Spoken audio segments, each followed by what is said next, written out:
اعوذ باللہ من الشیطان الرجیم، بسم اللہ الرحمن الرحیم۔ ناظرین، آج ہم آپ کو بتائیں گے کہ نظام مصطفیٰ کس طرح نافذ ہوگا۔ اس سے پہلے اگر آپ نے ہمارا چینل سبسکرائب نہیں کیا تو بیل کا آئیکن کو کلک کر کے ہمارا چینل بھی سبسکرائب کر دیں، اور لال بٹن پر جو ہے سبسکرائب لکھا ہوا وہ بھی کر دیں۔ ناظرین، تو ہم شروع کرتے ہیں اپنی ویڈیو۔ پاکستان میں نظام مصطفیٰ کس طرح آئے گا، تو آپ کو بتانا چاہتا ہوں کہ صرف ایک ہی چیز سے ہمارے ملک میں نظام مصطفیٰ آئے گا۔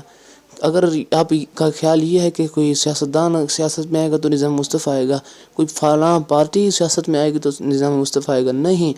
جب تک، میری بات غور سے سن لیں، جب تک ہم اپنے آپ پر قانون شریعت اور نظام مصطفیٰ نافذ نہیں کرتے، اس وقت تک ہمارے ملک پاکستان میں نظام مصطفیٰ نہیں آتا۔ اگر آپ چاہتے ہیں کہ ہمارے ملک پاکستان میں نظام مصطفیٰ آئے تو نظام مصطفیٰ کے لیے کوشش کیجیے، اپنے سر سے لے کر پاؤں تک سنت رسول سے اپنے آپ کو مزین کر لیجیے۔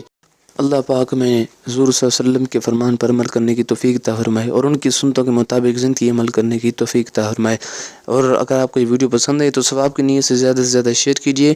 پاکستان زندہ باد، اسلام زندہ باد، تاجدار ختم نبوت زندہ باد، تاجدار ختم نبوت زندہ باد، لبیک لبیک لبیک یا رسول اللہ۔